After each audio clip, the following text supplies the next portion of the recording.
Nelson Mandela, a brief biography. Only a few men can claim to have changed the world, and even fewer can claim to have changed the world for good.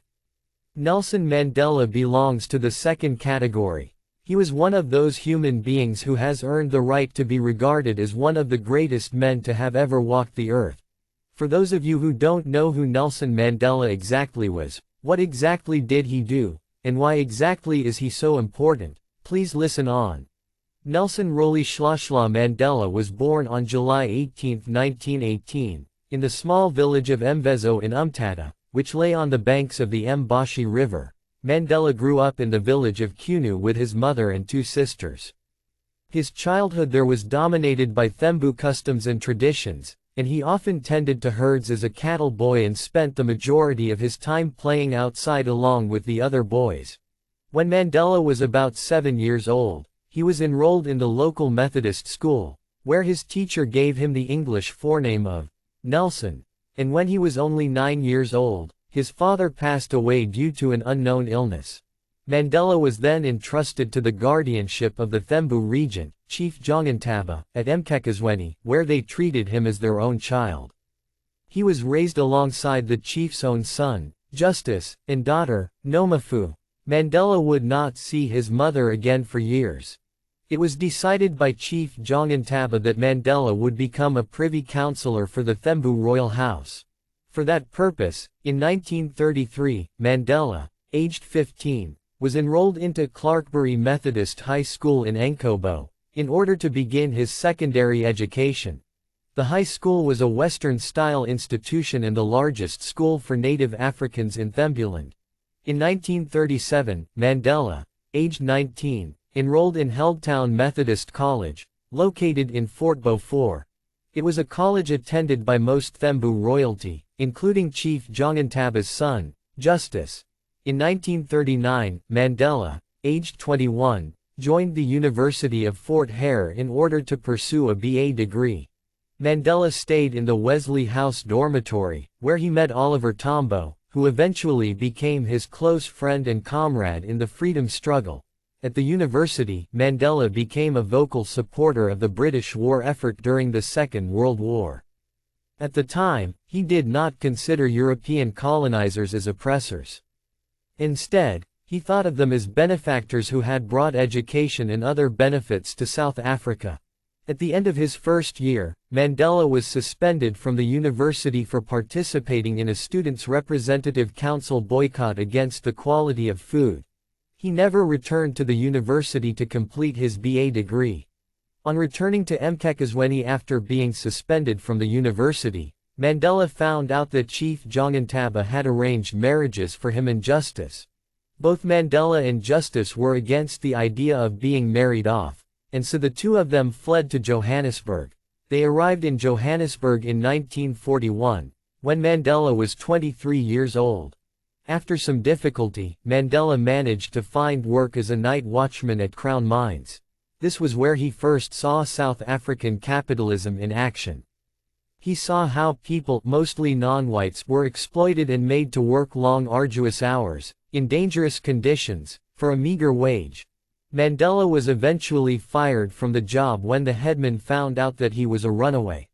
After moving in with a cousin of his, Mandela was introduced to Walter Sisulu, who was an ANC activist. Sisulu would later help secure a job for Mandela as an articled clerk at the law firm of Witkin, Seidelski, and Eidelman. Mandela worked a variety of jobs, while simultaneously pursuing his bachelor's degree through a correspondence course at the University of South Africa. Since he only earned a small wage, he rented out a room in the house of an ex-Homa family in Alexandria, which was a place rife with crime, pollution, and poverty. After completing his BA in 1943, Mandela began studying law at the University of Witwatersrand, where he was the only native African student. Simultaneously, he also began his 3-year articles at Witkin, Seidelski, and Eidelman. At the firm, Mandela met Gower Radebe and Nat Bregman, who were both members of the Communist Party. Through them, he was introduced to communism. He also attended a few Communist Party gatherings, where he was surprised to see that Africans, Indians, Coloreds, and Europeans mixed as equals. While studying at the university, Mandela met and befriended students from different backgrounds, including liberal European, Indian, and Jewish students. By his own admission, he was a poor student. While studying law, Mandela became increasingly aware of the racial inequality existing in South Africa.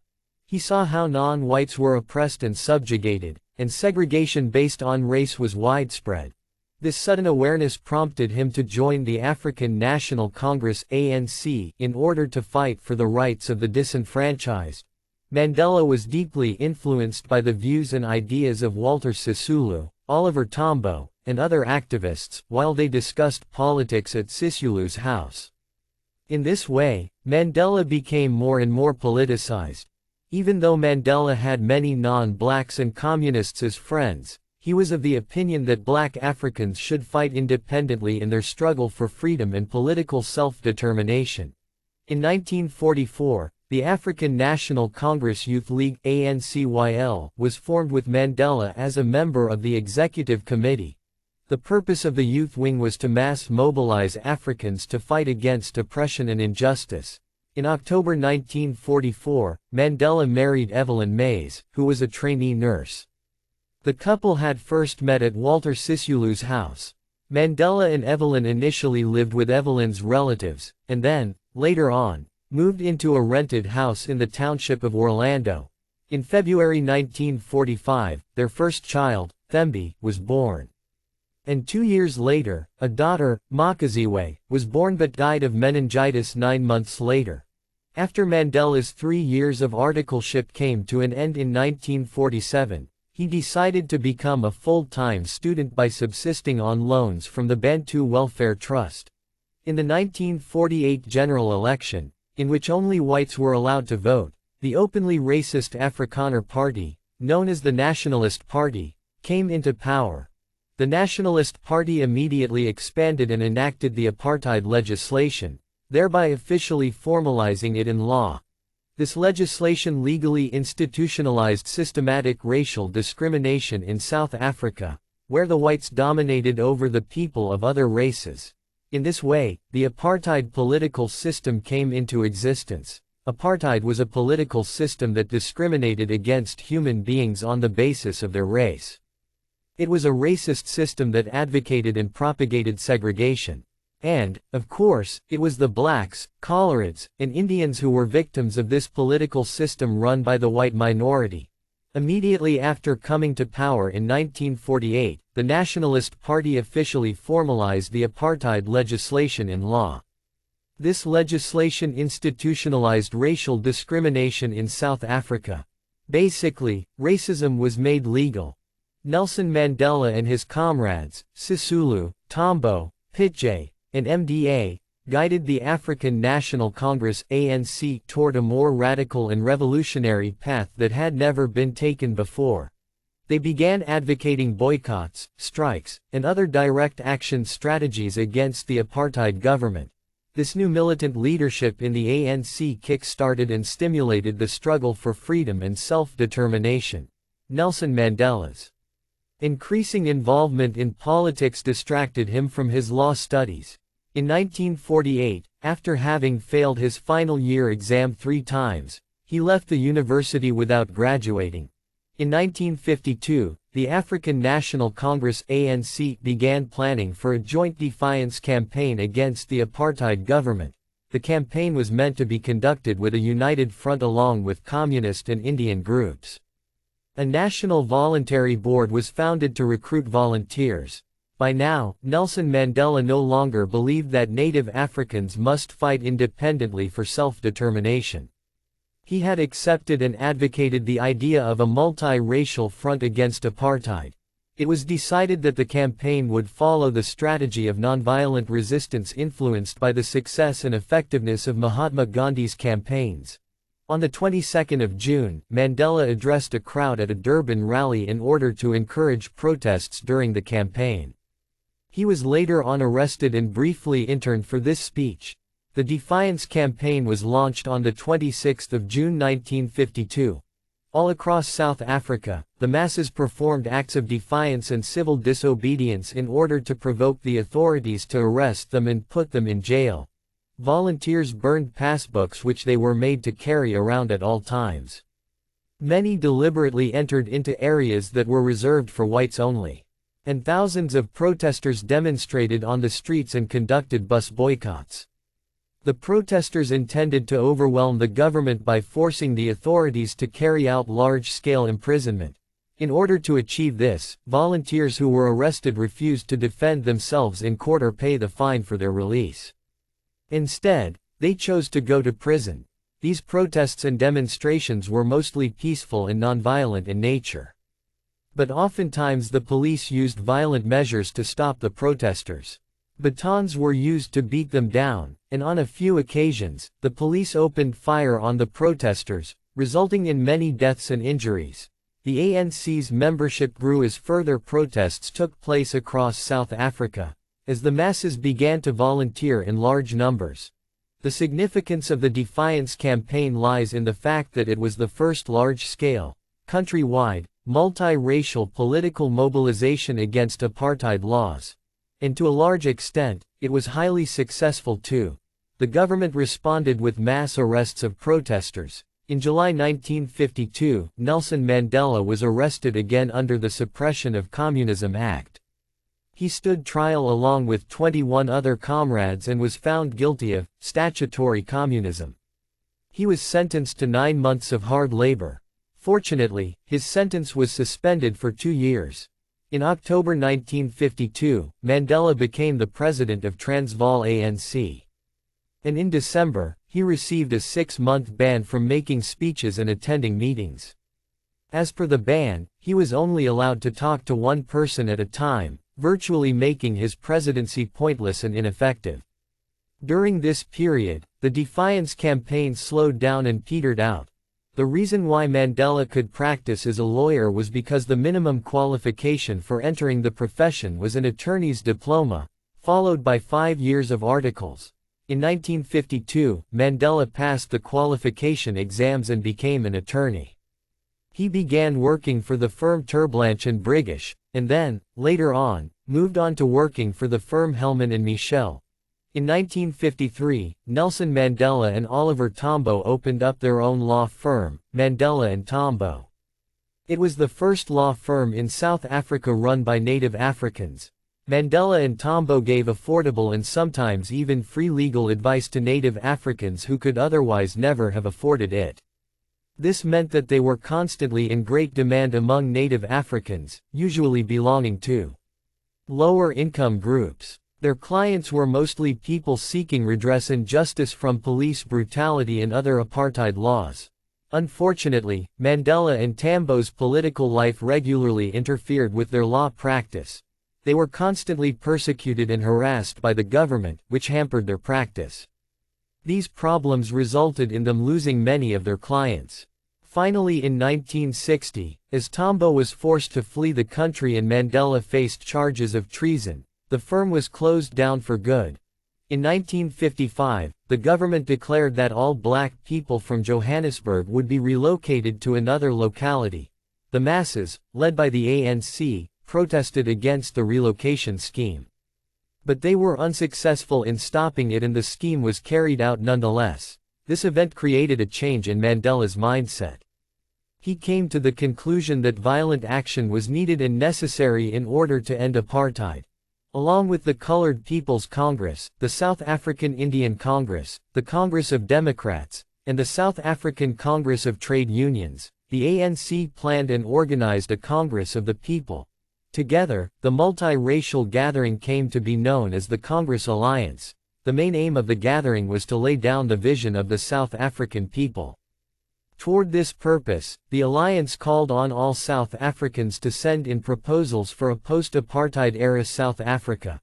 Based on the responses, the Freedom Charter was drawn up. The charter stated the core principles of the alliance and called for a democratic, non-racialist state. It also called for the nationalization of major industries. The gathering was held in Kliptown in June 1955. Around 3,000 delegates attended the event and officially adopted the Freedom Charter. In December 1956, the South African police raided the houses and offices of more than 150 people, most of them ANC members, from around the country and arrested them on the charge of high treason against the state. The Suppression of Communism Act was enforced again.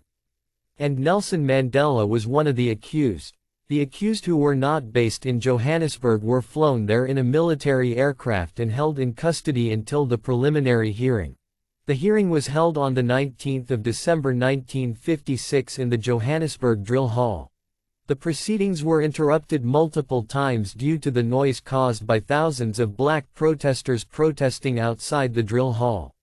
After many months of examining the state's evidence and hearing the case put forward by the defendants, the hearing finally came to an end on the 30th of January 1958. The magistrate had found sufficient evidence for the defendants to be tried on charges of high treason. All the defendants pleaded not guilty and were released on bail. The treason trial began on the 1st of August 1958, in Pretoria. Now there were 91 accused on trial, who were all charged with high treason. The accused were charged with attempting to overthrow the government through a violent revolution, between 1952 and 1956, with the intention of replacing it with a communist government. All the accused denied the charges. In April 1959, the presiding judge declared that the accused could not be tried for conspiring against the government without the prosecution showing how they had entered into a conspiracy, as such information was needed by the accused in order to defend their case. The judge permitted the accused to return home and asked the prosecution to decide if they wished to re-indict the accused. The pass laws were designed by the apartheid government in order to tighten state control over the movements of black South Africans. The ANC and the Pan-Africanist Congress PAC initiated an anti-pass campaign in early 1960. They asked the masses to burn their passes that they were legally obliged to carry along with them at all times. Nelson Mandela too burned his pass publicly, thereby inspiring and encouraging the masses to do the same. During one such nonviolent demonstration organized by the PAC in Sharpeville, the police opened fire upon the unarmed protesters, killing 69 people and injuring almost 180. This incident came to be known as the Sharpeville Massacre. The incident caused widespread public outrage and rioting across the country. It also attracted international condemnation of the nationalist government. The government responded by declaring martial law and implementing state of emergency measures. The ANC and the PAC were banned. Nelson Mandela and other leaders and activists of the ANC were arrested and imprisoned for 5 months without charge. Their lawyers were not allowed to contact them. In protest, the lawyers decided to withdraw from the still ongoing treason trial, thereby bringing the trial to a standstill. The leaders and activists were finally released from prison when the government lifted the state of emergency in August 1960. On the 29th of March 1961, 6 years after the treason trial began, the verdict was out. All the remaining accused were found to be not guilty. The verdict ruled that there was insufficient evidence to convict the accused of high treason. The judge concluded that the prosecution was unable to prove that the ANC had advocated communism or violent revolution to overthrow the government. In 1960, the ANC had been banned and labeled a terrorist organization. Most of its leaders had gone underground. And Nelson Mandela was on the run, disguised as a chauffeur. While Mandela was on the run, he helped organize the ANC's new cell structure and planned a mass stay-at-home strike. He also held secret interviews with reporters, wherein he warned that many anti-apartheid activists would soon resort to violence, as they thought it futile to continue protesting peacefully when the government's only response was violence. During this time, Mandela became the most wanted man in South Africa. He came to be known as the Black Pimpernel in the press. After seeing that the government insisted on responding to nonviolent protests with violence, Mandela began to believe that the ANC should form an armed wing in order to respond to the government's violence and defend itself. Nelson Mandela, along with his colleagues who were of the same opinion as him, managed to convince ANC leader Albert Luthuli, who was morally opposed to violence, that it was imperative to form an armed wing in order to fight the apartheid government. Mandela and his colleagues believed that nonviolent protests should only be used as a strategy as long as it was effective.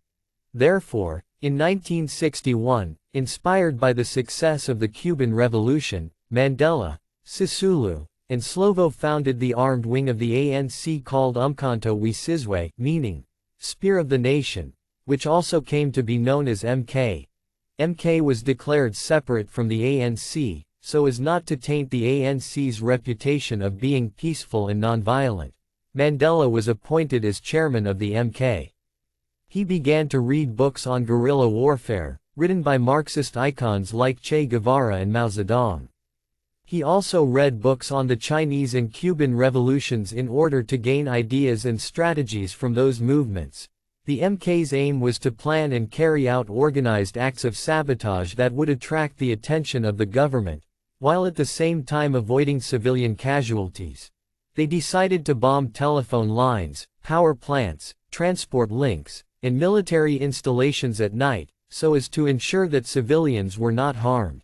The MK believed that acts of sabotage would be the least harmful method to put serious pressure on the government. However, they made it clear that if this strategy failed, too, they would have no choice but to resort to guerrilla warfare.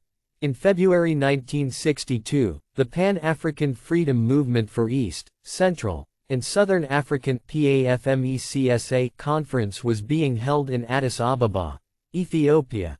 The ANC decided to send Nelson Mandela as their delegate for the conference, and also for a tour of Africa in order to muster up support and raise funds for the ANC and its armed wing. Mandela left South Africa in secret via Bechuanaland, modern-day Botswana. On his way, Mandela visited Tanganyika, where he met with President Julius Nyerere. And on reaching Ethiopia, he met with Emperor Haile Selassie I at the conference. Mandela gave a speech on South Africa's cause for freedom and self-determination. After the conference, Mandela then traveled to Cairo, Egypt, where he was impressed by the political reforms undertaken by President Gamal Abdel Nasser. He then visited Tunis, Tunisia, where he was able to meet President Habib Bourguiba. Bourguiba provided him with funds for procuring weapons for guerrilla warfare. Mandela then went on to visit Morocco, where he was briefly trained by the armed forces of the Algerian National Liberation Front (FLN) at their rebel headquarters. The FLN also provided the ANC with weapons. From Morocco, Mandela went on to visit Mali, Guinea, Sierra Leone, Liberia, and then Senegal. During these visits, he received funds from Guinean President Ahmed Sékou Touré and Liberian President William Tubman. Mandela's African tour came to an end with these visits. He then left Africa for London in order to garner support for South Africa's liberation struggle.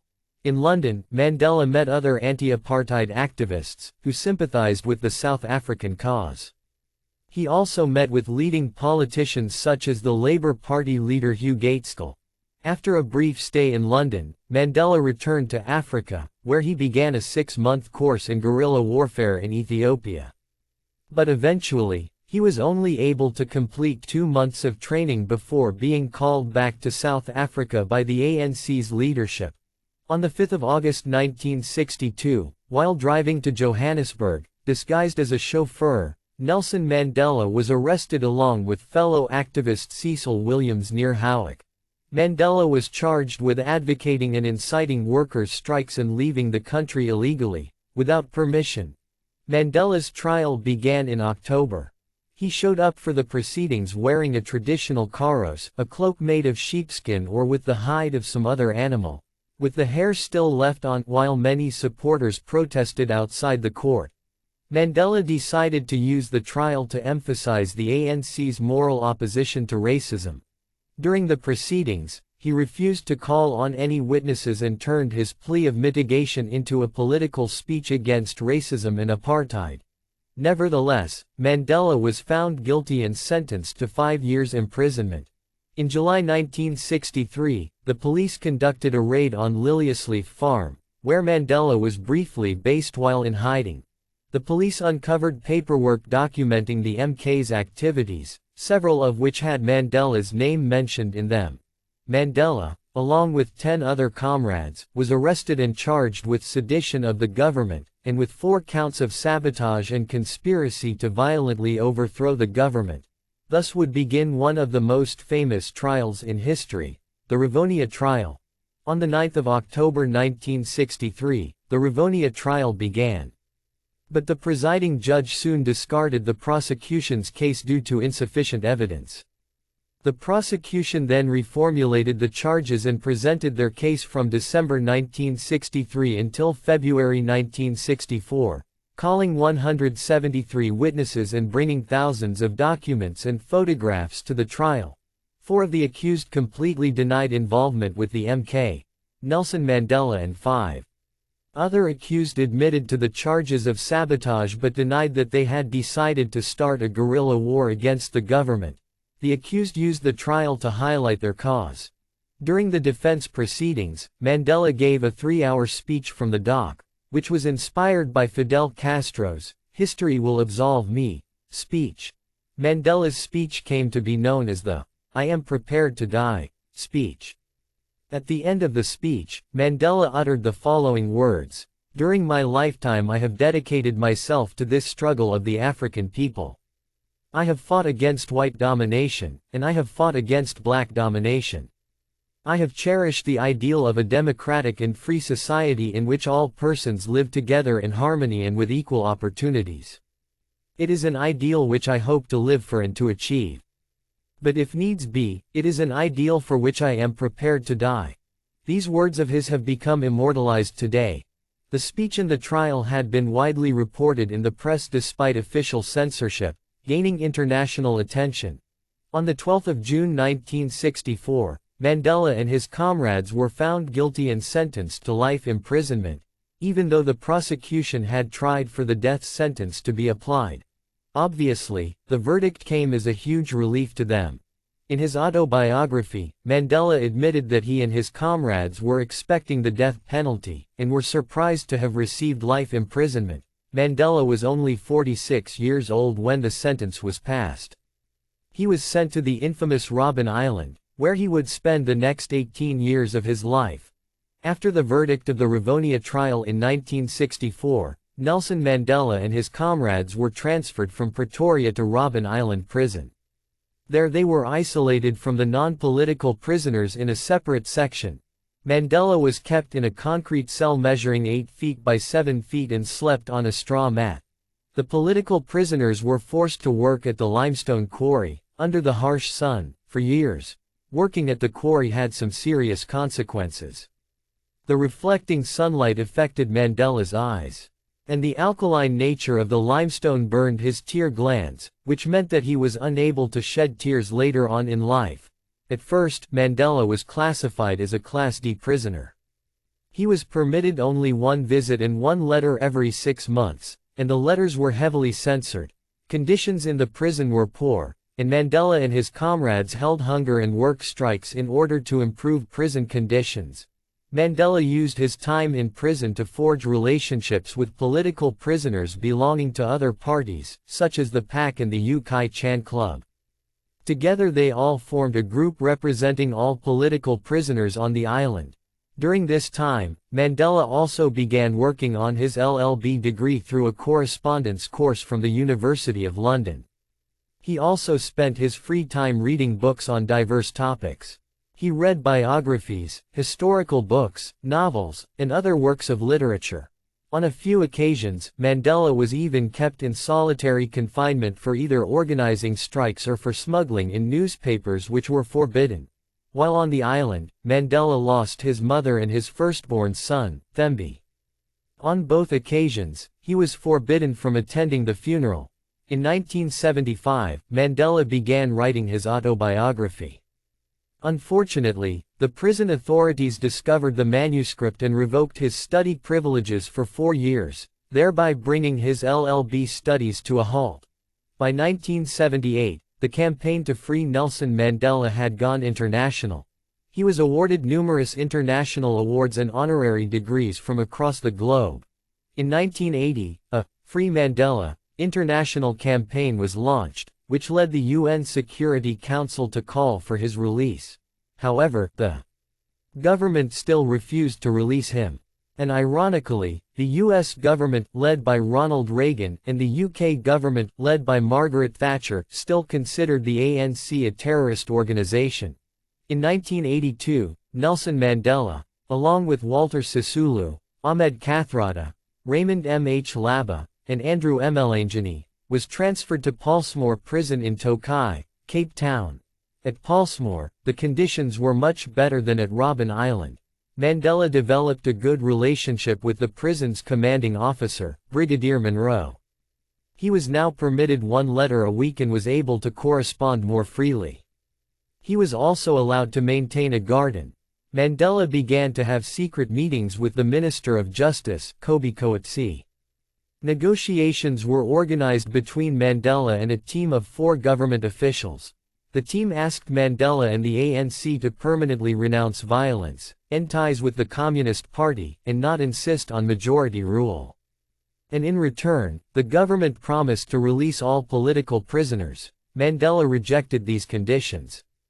He insisted that the ANC would renounce violence only when the government renounced violence. In 1988, Nelson Mandela, recovering from tuberculosis, was transferred to Victor Verster Prison near Paarl. He was kept there in a comfortable house with a personal cook. Mandela used his time at the Victor Verster to finally complete his LLB degree. Now he was allowed to have as many visitors as he wanted. He also held secret communications with Oliver Tambo, who was still in exile. In 1989, Botha stepped down as the leader of the National Party after suffering a stroke. Although he still retained the state presidency, Botha was replaced by F.W. de Klerk as the leader of the National Party. And in the same year, Botha was replaced by F.W. de Klerk as state president. De Klerk's appointment to the presidency changed the entire political situation in South Africa. De Klerk was of the opinion that apartheid could not be sustained or continued anymore, and he ordered the release of a number of political prisoners. In February 1990, de Klerk officially legalized all banned political parties, including the ANC, and also announced Mandela's unconditional release. On February 11, 1990, at the age of 72, Nelson Mandela was finally released from prison. The footage of an old Nelson Mandela walking out of prison, upright and with dignity, triumphant and victorious, became one of the most iconic moments in the history of humanity. He came out of prison as a mythical and heroic figure, who had suffered for the sake of his country and his people. His release symbolized the victory of good over evil. The victory of the underdog. The victory of the human spirit. After several negotiations between the government and the ANC leadership, South Africa finally became a true democracy. A nation of one man, one vote. Every human being, regardless of their race, was given civil and political rights. Every adult South African was eligible to vote. Every South African mattered. A new united and race-less South Africa was born. In the general election of 1994, the ANC won comfortably, taking 63% of the vote. The newly elected National Assembly elected Nelson Mandela to the presidency. On the 10th of May 1994, Nelson Mandela was officially sworn in as the first black president of South Africa. That day is marked as a significant day in the history of South Africa. A day to be remembered and cherished forever. Mandela headed a government of national unity that also included representatives from the Inkatha and the National Party. And both Thabo Mbeki and de Klerk were appointed as deputy presidents. Nelson Mandela wanted to ensure a smooth transition from white minority rule to a multicultural and multiracial democracy. He saw the importance of peace and reconciliation, and wanted to assure the white population that they were safe, protected, and represented in the new democratic South Africa. Therefore, Mandela considered national reconciliation as the primary task of his presidency. The Truth and Reconciliation Commission was formed in order to investigate crimes committed during apartheid by both the government as well as the ANC. Mandela appointed Desmond Tutu as the commission's chairman.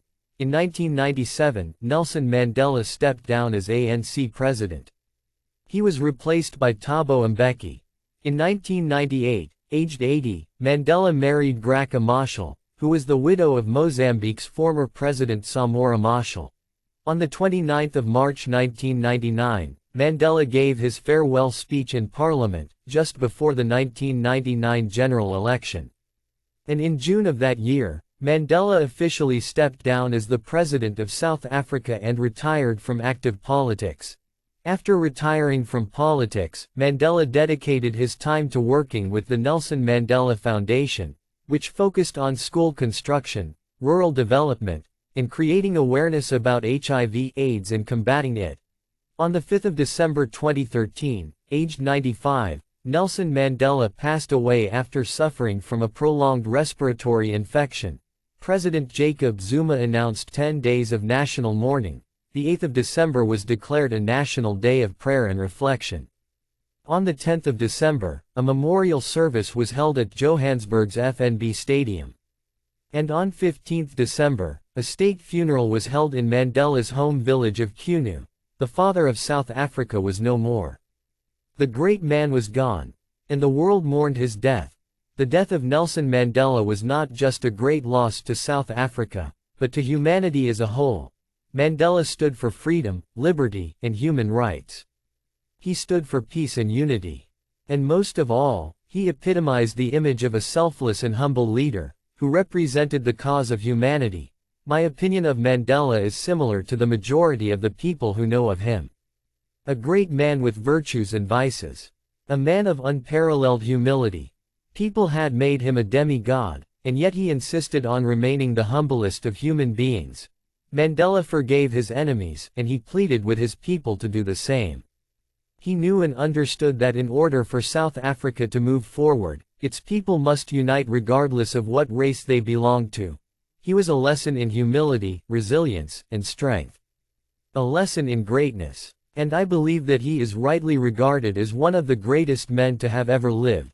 Rest assured, Nelson Mandela has earned a spot for himself in the pantheon of humble mortals, along with the likes of Mahatma Gandhi and Abraham Lincoln, who have now become immortal.